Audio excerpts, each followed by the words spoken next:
Welcome back to Mike's Miniatures, the place for all things mini wargaming, and in today's video we're going to be going over the last 2 days of articles about our orcs right here with their new data sheets and some of the rules and stuff they've given us. So without further ado guys, let's just get into it right here.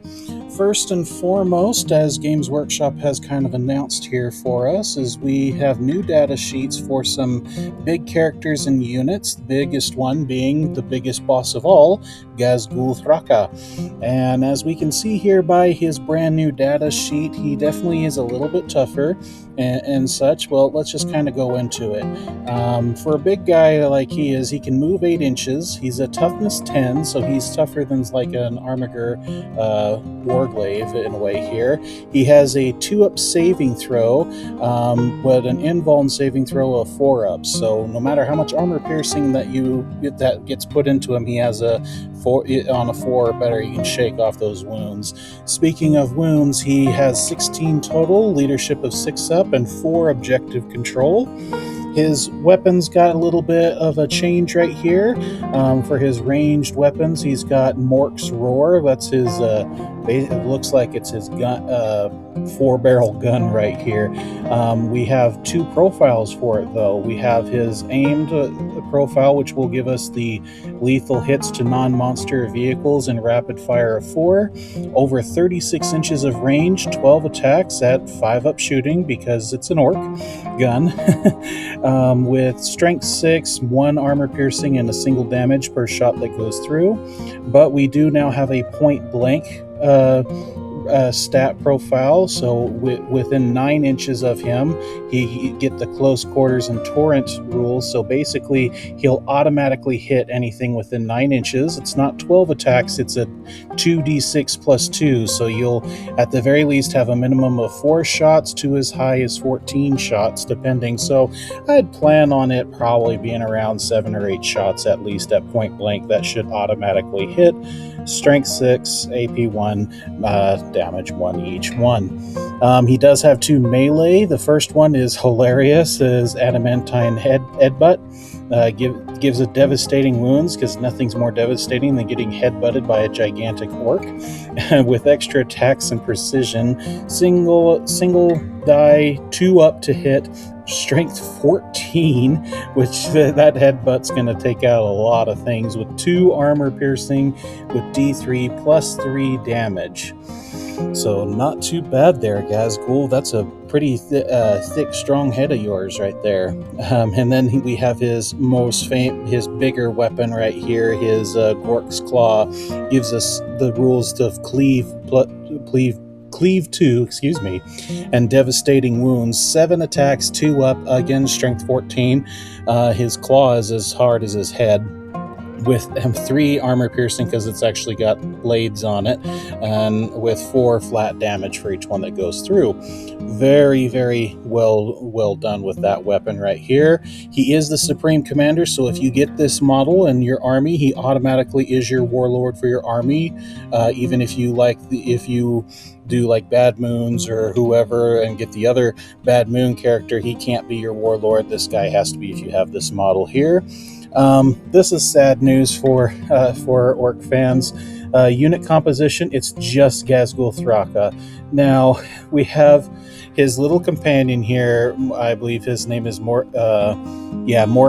He has always been a second model here that you could have soak up wounds and things first before even scratching Gazgul, but now he has been reduced to a token model. He's not actually a body on the ground that can help him with that right here.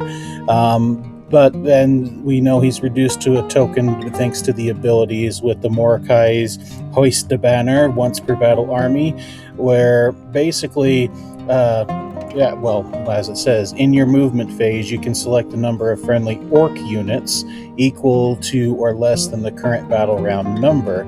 So if we're in round 3, you get 3, round 4, you get 4, 1, etc., etc.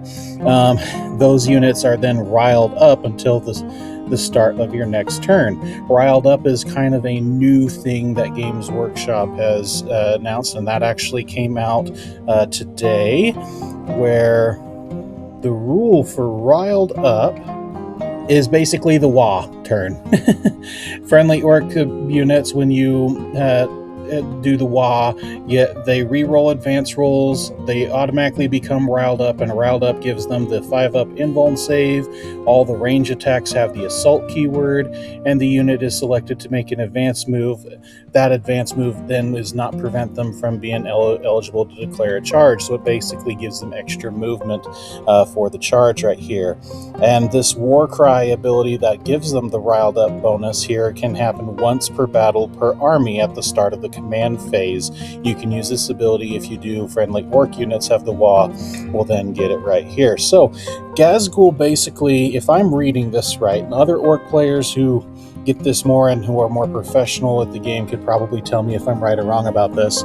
It seems that we can declare a WA on any turn we want, but we can only do it once per battle. But Ghazghkull will let us, no matter when, aside from the WA, be able to select other units. So it's like we're having two WAs at the same time happening, which is really, really nice to see that we get that right here.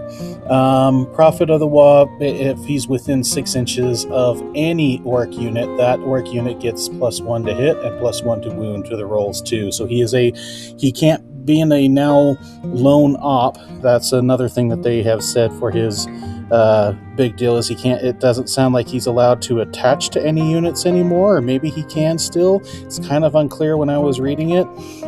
But if they are making him a lone op where he can't attach to units, kind of like how our lieutenant with combi weapon can't be attached to any units, but still a fantastic guy.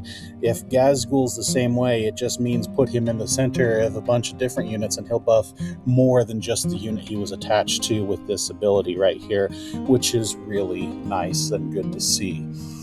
Okay, then they gave us an updated for the new Ork boys data sheet right here with all the different guns, and obviously there's not too much that has changed on here. The unit composition, 1 to 2 knobs per model, or 9 to 8 with 9 to 18 boys. Every knob must be equipped with a custom chopper or a custom scorcha, and every boy has a choppa, shooter, and slugga, which is the big difference with 11th edition going into 10th. In 10th edition, the Ork boys had to choose between a shooter or the choppa slugga combo. Now with this, you get all three. And then obviously with some more special rules here, any number of the mobs will have the custom choppa replaced with power claw. The choppa can be and combi scorcha can be replaced with a big choppa. And let's see, every 10 models, one boy can have their shooter replaced with the big shooter, as well as every 10 models, one boy can have his shooter replaced with the rocket launcher, and every 10 models, one boy can have their shooter replaced with a burner. So in a mob of 20 boys, we could have 1 to 2 knobs leading them with any kind of weapons that we want. But then that, if I'm reading that right, we can then have in a blob of 20 boys, 2 of them will have big shooters, 2 of them with rocket launchers, 2 of them with burners. And then the rest will have all 3 weapons with the shooters, choppas, and sluggas all in there. So that's a lot of different weapons right here that we could have in creating our Ork horde if you did a 20-man blob right here. And with the release of this data sheet, it would not surprise me, like I said earlier with some of my last Ork videos, that Games Workshop is changing up their storefront, and they have a lot of their models are now temporarily out of stock. That's because they are clearing out their warehouses and fulfilling the orders that's already been placed for the old Ork models, and they are now going to be refilling their warehouse stock with all the new Ork model boxes to be ready shipped out across the world. So that we will probably be seeing that new kit here really soon with the boys and everything like that. Speaking of other data sheets, we got the Tank Busters. They got an update on their data sheet as well. Looks like, yeah, not too much has changed, but they have the Bomb Squigs and Rocket Brigade and things like that here. This is it's a really good looking data sheet here for us. Here's the knobs that were just announced the other day, earlier this week, I believe on Monday. Their data sheets that we could have here with them. All their different custom weapons, melee weapons, their abilities get out the way while making the charge move. This unit can move through models, excluding monsters and vehicles. And once per battle round and during the shooting phase, when this unit is selected to shoot, you can use the ability ammo runts, and if you do, the range have a +1 to hit, which is really nice. So that puts all of our shooting weapons that have 5 up ballistic skill, that basically turns them into a 4 up, if I'm understanding that right, which, I mean, it's not great, but it's better than normal. So for the Bad Moons clan folks right here who like to shoot daka daka daka, that's a definitely good kind of a deal right here. Every model obviously will have the custom Krumpa and the custom Shuda, and the squad can still be as small as 5 to as high as 10. Very good. Some of their war gear options: for every 5 models in this unit, 1 can have the custom Krumpa and Shuda replaced with a big Scorcha and 1 custom Choppa. The same for every 5 models, a big Shuda and custom Choppa. And then every 5 models, 1 model can have the custom Krumpa and custom Shuda replaced with a big Choppa. So that's the 2-handed battle axe right here. And and every 5 models is basically get 2 powered Krumpas. That's the power claws right there. So twin power claws. That's pretty cool.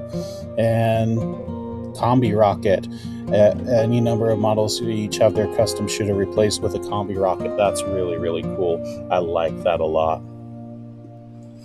Killican's got an update right here, and I'm not exactly the biggest fan of it here. They basically have taken all the different range weapons. We could have like the missile pod, a heavy shooter, and a heavy flamer. And they basically just call it the Clan Blasta. They still kind of have the same kind of a feel to it, where the Blasta there's a profile where it has Blast 1, ignores cover and sustain hits. That seems to be like the rockets kind of a deal. It says DACA. And then we have the Kill Shot Clan Blasta and the Clan Blasta Point Blank, which is the Torrent. So I feel like that's kind of like the missiles, heavy shooter, and flamer. But the Killicans, they don't have those set rules there with it, and so it kind of feels like it doesn't matter what you equip the Killicans with from the kit.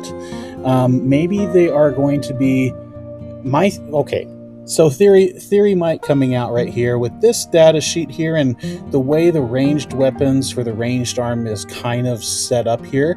I feel like they're not really caring too much about the options here, and maybe they're going to redesign the Killicans kit to have us get some different options. I don't think that's right, but that's kind of my initial gut reaction says that that's what they're going to be doing, is changing up that kit and giving us a new model. But in some new artwork that we've obviously seen right here, it doesn't look like they are changing up the Killicans, that we're going to be keeping them the same. But who knows? Maybe that's a death rig that I saw earlier. As you could probably see, I'll probably have it up there. Yeah, their death rig, the Dreadnought. So with that here, that's not the Killican. So maybe the Killicans are getting an update, and we just don't fully know it right here. They still have the same where we could have 3 to 6 of them together, and they have Spiteful Power Trip. When the unit attacks a target that has no models with the toughness 7 up, they get a +1 to hit. So yeah, any weaker models from toughness... I misread that. Units that have no models with a toughness of 7 up have a +... Oh, no, I'm reading it right.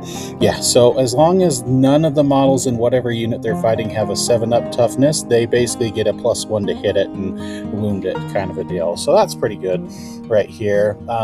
Killicans, I'm worried you're getting nerfed and going to go the route of the grot tanks right here, because you are being piloted by little grots. So we'll see. I hope that's not going to be the case and I'm just overreading into this. Let me know down in the comments. Do you think I'm overreading into that? But we'll find out here moving forward. Now, the Stompa today got a nice update right here.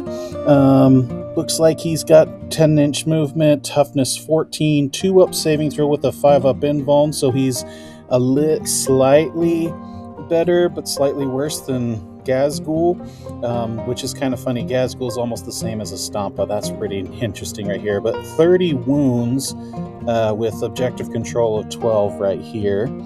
And all of his different weapons and abilities right here. He does have the ability to transport up to 22 Ork infantry models, but each mega armor or jump pack model will take up the space of 2 Ork models, and Gazgul Thraka will take up the space of 4 models with just how big he is right here. So bear that in mind when you're loading up your Stompas to help be like a transport in a way for you here, instead of your trucks if you're wanting a Stompa.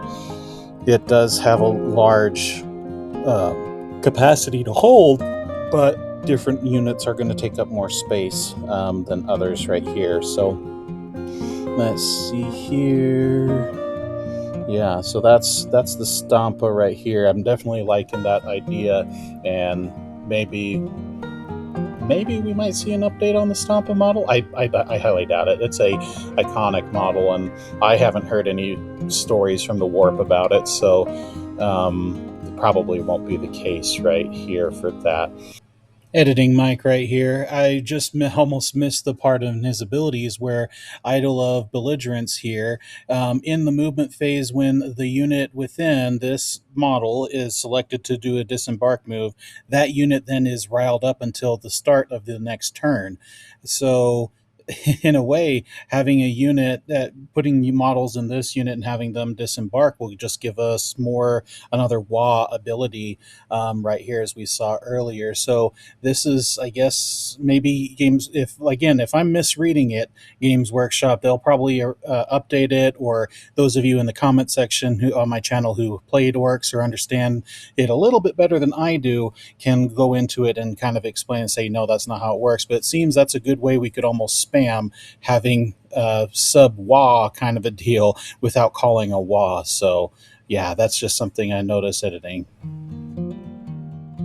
But that's basically what we have seen here with the data sheets and the updates right here with the ORK Codex and things like that. We should hopefully be seeing the ORK Codex here real soon in the coming weeks, as well as some of these new kits with the new models out for order. Hopefully, I would think by the end of this next week or so would be my guess, but we'll find out more for certain as it comes along. Thank you guys for tuning into this video and for listening to my ramblings. I hope it was entertaining for you, and again, like, comment, and subscribe if you have enjoyed this or think of someone else who would enjoy listening to this. And until next time, guys, I've been Mike, and this is Mike's Miniatures. Bye for now.